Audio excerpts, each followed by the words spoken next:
Hello everyone, welcome to my channel. Exam NCERT में आप सबका स्वागत है। हम आपको एग्ज़ाम एनसीईआरटी में एनसीईआरटी बुक्स को कवर कराते हैं सोशल स्टडीज़ की, जो कि हमारी ज्योग्राफी, हिस्ट्री एंड पॉलिटी चल रही हैं। ओके, इकोनॉमिक्स भी हमने चैप्टर स्टार्ट कर दिया है। ओके, तो इसमें हम 6 to 12 एनसीईआरटीज़ अपनी कवर कराएंगे। जैसे कि आप एनसीईआरटी बुक्स पढ़ेंगे सोशल स्टडी की, इसमें आपको बहुत सारे महापुरुषों के बारे में आपको पढ़ने को मिलेगा। किन किन महापुरुषों का बहुत योगदान था हमारे देश को आज़ाद कराने के लिए, राइट।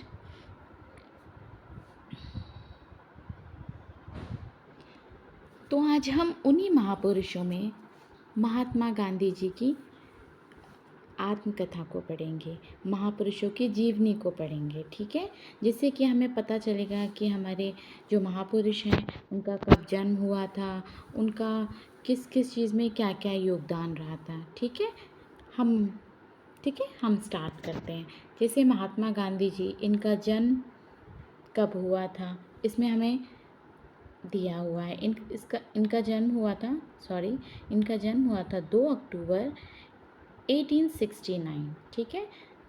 और 1869 से 30 जनवरी 1948 तक इनकी मृत्यु हो गई थी, ठीक है। ओके, चलिए हम इनकी जीवनी पढ़ना शुरू करते हैं, जिससे कि आप अच्छे से समझते चलिए। और फिर आगे चल के जब हमारे चैप्टर्स आएंगे तो हम महात्मा गांधी जी के योगदान को देखेंगे, ठीक है। जैसे इनकी कार्य और उपलब्धियां कुछ दी हुई हैं, फिर इनके बारे में पूरा कुछ इसमें दिया हुआ है, ठीक है।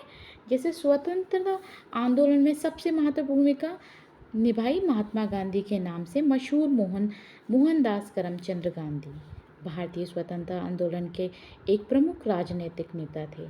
सत्याग्रह और अहिंसा के सिद्धांतों पर चलकर उन्होंने भारत की आज़ादी दिलाने में महत्वपूर्ण भूमिका निभाई। उनके इन सिद्धांतों ने पूरी दुनिया में लोगों को नागरिक अधिकारों एवं स्वतंत्रता आंदोलन के प्रति प्रेरित किया। उन्हें भारत का राष्ट्रपिता भी कहा जाता है। सुभाष चंद्र बोस ने उन्हें 1944 में रंगून रेडियो से गांधी जी के नाम से जारी प्रसारण में उन्हें राष्ट्रपिता कहकर संबोधित किया था।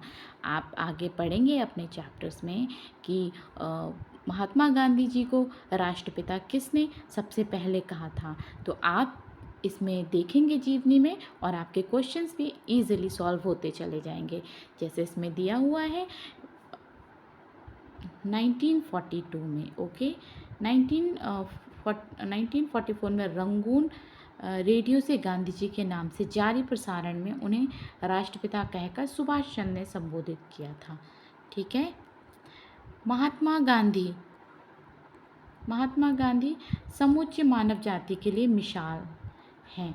उन्होंने हर परिस्थिति में अहिंसा और सत्य का पालन किया और लोगों से भी उनका पालन करने के लिए कहा। उन्होंने अपना जीवन सदाचार से गुजारा। वह सदैव परंपरागत भारतीय पोशाक, धोती व सूत से बनी शॉल पहनते थे। सदैव शाकाहारी भोजन खाने वाले इस महापुरुष ने आत्मशुद्धि के लिए कई बार लंबे उपवास भी रखे। सन 1915 में भारत आने से पहले गांधी ने एक प्रवासी वकील के रूप में दक्षिण अफ्रीका में भारतीय समुदाय के लोगों के नागरिक अधिकारों के लिए संघर्ष किया। भारत आकर उन्होंने समूचे देश का भ्रमण किया। उन्होंने भारत आकर क्या किया? पूरे देश का भ्रमण किया और किसानों, मजदूरों और श्रमिकों को भारी भूमि कर और भेदभाव के विरुद्ध संघर्ष करने के लिए एकजुट किया। सन 1921 में उन्होंने भारतीय राष्ट्रीय कांग्रेस की बागडोर संभाली, ठीक है। आप अपने चैप्टरों में पढ़ेंगे कि महात्मा गांधी ने राष्ट्रीय कांग्रेस की बागडोर कब संभाली। तब आप इस जीवनी के थ्रू आप आगे आराम से समझ सकते हैं चीज़ों को, ठीक है। 1921 में उन्होंने भारतीय राष्ट्रीय कांग्रेस की बागडोर संभाली, 1921, ठीक है। ये रहा आपका 1921। और अपने कार्य से देश के राजनीतिक, सामाजिक और आर्थिक परिदृश्य को प्रभावित किया। उन्होंने सन 1930 में नमक सत्याग्रह और उसके बाद 1942 में भारत छोड़ो आंदोलन से खासी प्रसिद्धि प्राप्त की। 1930 में क्या था, नमक सत्याग्रह उन्होंने किया और 1942 में भारत छोड़ो आंदोलन से उन्होंने खासी प्रसिद्धि प्राप्त की। भारत के स्वतंत्रता संघर्ष के दौरान कई मौक़ों पर गांधी जी कई वर्षों तक उन्हें जेल में भी रहे। ठीक है, प्रारंभिक जीवन, अब हम इनका प्रारंभिक जीवन पढ़ेंगे गांधी जी का। ठीक है, मोहनदास करमचंद गांधी का जन्म भारत में गुजरात के एक तटीय शहर पोरबंदर में 2 अक्टूबर 1869 को हुआ। उनके पिता करमचंद गांधी ब्रिटिश राज के समय, उस टाइम ब्रिटिश राज के समय क्या था, कठियावाड़ की एक छोटी सी रियासत, कहाँ की रियासत, कठियावाड़ की रियासत पोरबंदर के दीवान थे। उस टाइम ब्रिटिश राज चल रहा था, तो क्या था, ये जो इनके पिता महात्मा गांधी जी के जो पिता थे वो कठियावाड़ के छोटी सी रियासत पोरबंदर के दीवान थे। मोहनदास की माता पुतलीबाई बरनामी वैश्य समुदाय से ताल्लुक़ रखती थी और अत्यधिक धार्मिक प्रवृत्ति की थी, जिसका प्रभाव युवा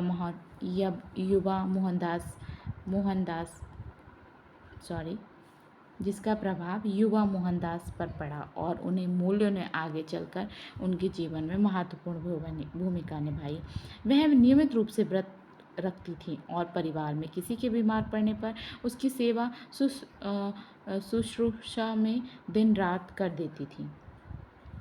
इस प्रकार मोहनदास ने स्वाभाविक रूप से अहिंसा, शाकाहार, आत्मशुद्धि के लिए व्रत और विभिन्न धर्मों और पंथों को मानने वालों के बीच परस्पर सहिष्णुता को अपनाया। सन 1883 में 13.5 साल की उम्र में उनका विवाह 14 साल की कस्तूरबा से करा दिया गया। जब मोहन 15 वर्ष के थे तब उनकी पहली संतान ने जन्म लिया, लेकिन वह केवल कुछ ही दिन जीवित रही। उनके पिता करमचंद गांधी जी इसी साल 1885 में चल बसे 1885 में। बाद में क्या हुआ, मोहनदास और कस्तूरबा के 4 संतान हुई। पहली संतान का नाम था हीरालाल गांधी 1888, मणिलाल गांधी 1892, रामदास गांधी 1897 और देवदास गांधी 1900। उनकी मिडिल स्कूल की शिक्षा पोरबंदर में और हाई स्कूल की शिक्षा राजकोट में हुई। शैक्षिक स्तर पर मोहनदास एक औसत छात्र ही रहे। सन 1887 में उन्होंने मैट्रिक की परीक्षा अहमदाबाद से उत्तीर्ण की। इसके बाद मोहनदास ने भावनगर के श्यामलदास कॉलेज में दाखिला लिया, पर खराब स्वास्थ्य और गृह वियोग के कारण वह अप्रसन्न ही रहे और कॉलेज छोड़कर पोरबंदर चले गए। विदेश में शिक्षा और वकालत। अब मोहनदास जी का शिक्षा और वकालत के बारे में हम पढ़ेंगे। मोहनदास अपने परिवार में सबसे ज़्यादा पढ़े लिखे थे, इसलिए उनके परिवार वाले ऐसा मानते थे कि वह अपने पिता और चाचा का उत्तराधिकारी यानी दीवान बन सकते थे। उनके एक पारिवारिक मित्र मावजी दहे ने ऐसी सलाह दी कि एक बार मोहनदास लंदन में बैरिस्टर बन जाए तो उनको आसानी से दीवान की पदवी मिल सकती है। उनकी माता पुतलीबाई और परिवार के अन्य सदस्य ने उनके विदेश जाने के विचार का विरोध किया, पर मोहनदास और आश्वासन पर राजी हो गए। ठीक है, और 1880 में मोहनदास यूनिवर्सिटी कॉलेज लंदन में कानून की पढ़ाई करने और बैरिस्टर बनने के लिए इंग्लैंड चले गए। अपनी माँ को दिए गए वचन के अनुसार ही उन्होंने लंदन में अपना वक्त गुजारा। वहाँ उन्हें शाकाहारी खाने से संबंधित बहुत कठिनाइयाँ हुई और शुरुआती दिनों में कई बार भूखे ही रहना पड़ा था। धीरे धीरे शाकाहारी भोजन वाले रेस्टोरेंट के बारे में पता लगा लिया। इसके बाद उन्होंने वेजिटेरियन सोसाइटी की सदस्यता भी ग्रहण कर ली। इस सोसाइटी के कुछ सदस्य थियोसॉफिकल सोसाइटी के सदस्य भी थे और उन्होंने मोहनदास को गीता पढ़ने का सुझाव दिया। जून 1891 में गांधी भारत लौट गए और वहां जाकर उन्हें अपनी माँ की मौत के बारे में पता चला। उन्होंने बॉम्बे में वकालत की शुरुआत की, पर उन्हें कोई खास सफलता नहीं मिली। इसके बाद वो राजकोट चले गए, जहां उन्होंने ज़रूरतमंदों के लिए मुकदमे की अर्जी लिखने का कार्य शुरू कर दिया, परंतु कुछ समय बाद उन्हें वहां यह काम भी छोड़ना पड़ा। आखिरकार 1893 में एक भारतीय फर्म में नेटल दक्षिण अफ्रीका में 1 वर्ष के करार पर वकालत का कार्य स्वीकार कर लिया। गांधी जी दक्षिण अफ्रीका, गांधी जी का दक्षिण अफ्रीका का सफ़र हम इसमें पढ़ेंगे। ओके, 1893 में 1893 से 1914 तक गांधी 24 साल की उम्र में दक्षिण अफ्रीका पहुंचे।